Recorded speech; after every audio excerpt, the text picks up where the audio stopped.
안녕하세요. 군사돋보기입니다. 워싱턴 정보들에 따르면 현지 시각 5월 8일에서 5월 9일 이틀간 이지움 일대 전선에서는 최근 들어 가장 격렬한 전투가 발생해 무려 1,500여 명에 달하는 러시아군 병사들이 전사했고 여단급 부대 장비가 파괴되었다는 소식이 퍼져나오고 있습니다. 그는 이번 전쟁의 모든 러시아군 피해를 통틀어 단일 전투에서 기록된 가장 큰 피해 규모인데요. 당시 이 전투에 참여했던 우크라이나군 공병 장교가 현지 시각 5월 12일 오전 자신의 트위터 막심 계정을 통해 증언하기도 했습니다. 이틀 동안 러시아군은 우크라이나 동부 전선의 세베르도네츠크 지역과 리만 지역 사이에 있는 중소도시 빌리호리브카에서 대규모 도하작전을 실시하다가 역사에 남을 만한 대규모 참패 기록을 남겼는데요. 당시 촬영된 항공 사진들을 들여다보면 한눈에 보기에도 수많은 러시아군의 전차와 장갑차, 공병 장비와 부교들이 크게 파손된 채 여기저기 널브러져 있는 것을 확인할 수 있습니다. 이 같은 엄청난 전과를 우크라이나군이 낼 수 있었던 비결은 무엇이었을까요? 전문가는 아니지만 해당 분야의 정보를 조사 정리했습니다. 본의 아니게 틀린 부분이 있을 수 있다는 점 양해해 주시면 감사하겠습니다. 러시아군이 개전 이후 최악의 참패를 기록한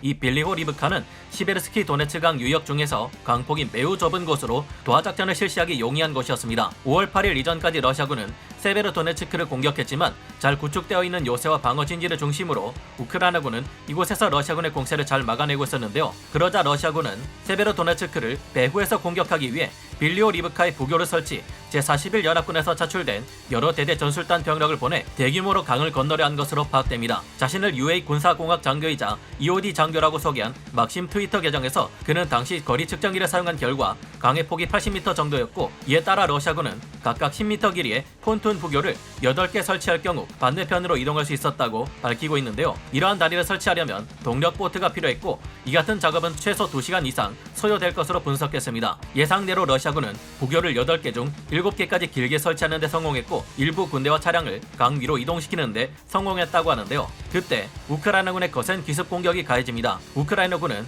러시아군의 부교를 거의 다 설치할 때까지 기다렸다가 엄청난 포격을 퍼부으면서 미처 대비할 태세를 갖추지 못한 러시아군을 생지옥에 빠뜨린 것인데요. 우크라이나군 공병 장교는 우크라이나군 정찰부대가 러시아 교량 탑재를 확인한 지 약 20분 만에 중포병이 러시아군의 격렬한 포격을 퍼부었고 그 후 우크라이나 공군도 공습에 가담하기 시작했다고 합니다. 이 공병 장교는 자신의 인생에서 그렇게까지 격렬한 전투를 보았던 적은 물론 들었던 적조차 한 번도 없을 정도로 당시의 전투는 격렬했다고 합니다. 전투가 끝난 이후의 현장 모습을 담은 여러 사진을 보면 수십 대의 러시아군 전차와 장갑차들은 물론 부교와 도하 장비들마저 파괴된 채 처참하게 널브러져 있는데요. 오신트 정보를 통해 집계된 바에 따르면 이 전투 한 번으로 러시아군은 40세대 이상의 기갑 차량이 파괴되며 여단급 피해를 기록했고 1,500여 명 이상이 전사했다고 알려지고 있습니다. 군사 전문가들은 이 전과 기록에는 약간의 과장이 섞여 있을 것으로 보고 있지만 적어도 2개 대대 전술단 이상의 장비가 파괴되었다는 것만큼은 확실히 육안으로 확인이 된 상황입니다. 우크라이나군의 한 공병 장교가 막심 트위터 계정을 통해 공개한 바에 따르면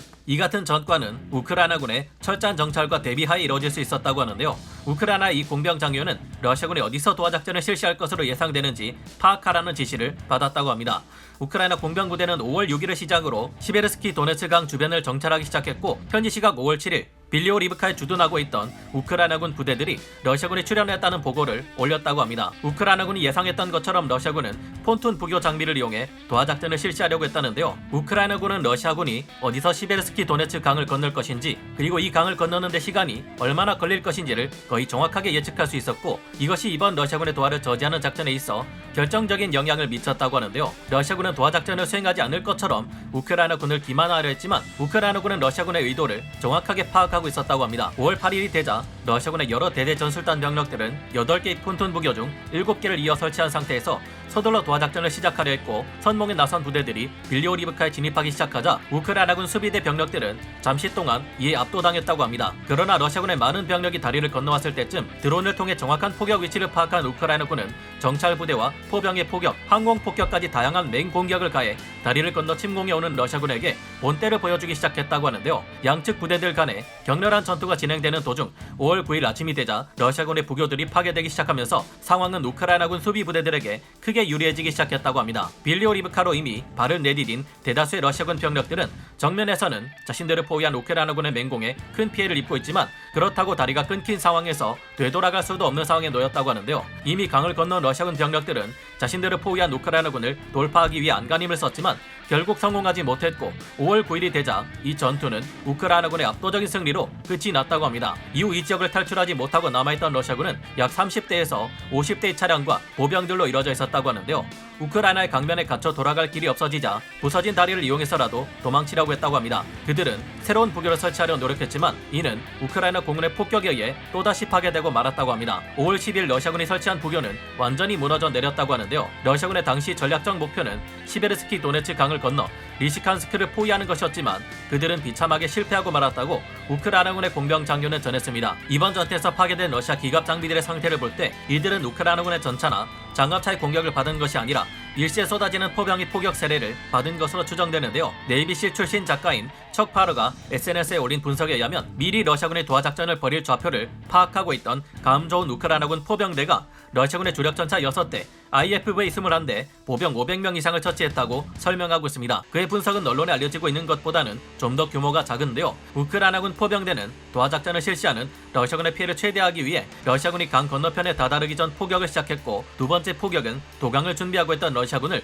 조준했다고 합니다. 이때부터 다수의 불에 타고 있는 러시아 기갑 차량들을 볼 수 있었다고 하는데요. 사실상 사진에서 관찰되는 러시아군 기갑 차량들 외에도 물속에 가라앉거나 떠내려간 것들도 있을 것이기에 실제 전과는 더욱 큰 규모일 것으로 보입니다. 이후 현지 시각 5월 12일 전해지는 오신트 전황 보고에 따르면 러시아군은 바로 얼마 전인 8일에서 9일 이틀간 도하 작전에서 엄청난 실패를 겪고도 벨로호리브카 방면으로 계속해서 도하 시도를 하고 있다고 하는데요. 우크라이나의 루안스크 전선 지휘관 세르히 헤이데이의 말에 따르면 이미 2차례 러시아군의 도하 시도가 있었고 곧 세 번째 도하 시도가 이어질 것이라 확신한다고 합니다. 그러나 우크라이나군은 계속해서 러시아군의 도하 작전 시도를 잘 막아내고 있다고 하는데요. 그러나 이곳의 상황이 좋은 것만은 아닌 것으로 파악되고 있습니다. 얼마 전 영상을 통해 지금의 러시아군은 이지움 축선을 포기하고 동쪽의 세베르도네츠크 축선에 화력을 집중하려는 것 아닌가 하고 의심된다 말씀드린 바 있었는데요. 이를 증명하듯 현지 시각 5월 12일 보도에 따르면 현재 세베르도네츠크 외곽에서 러시아군과 우크라이나군의 격렬한 전투가 진행되고 있다고 합니다.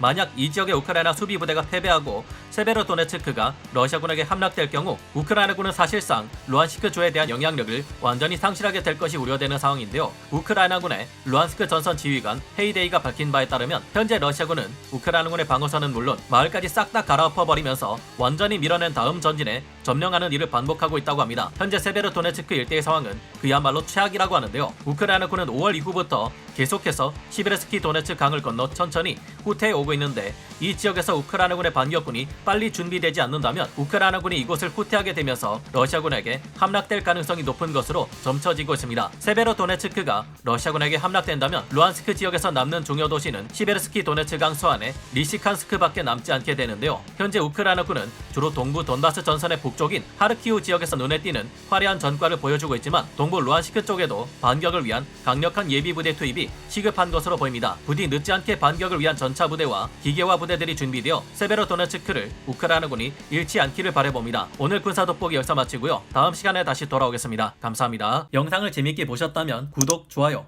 알림 설정 부탁드리겠습니다.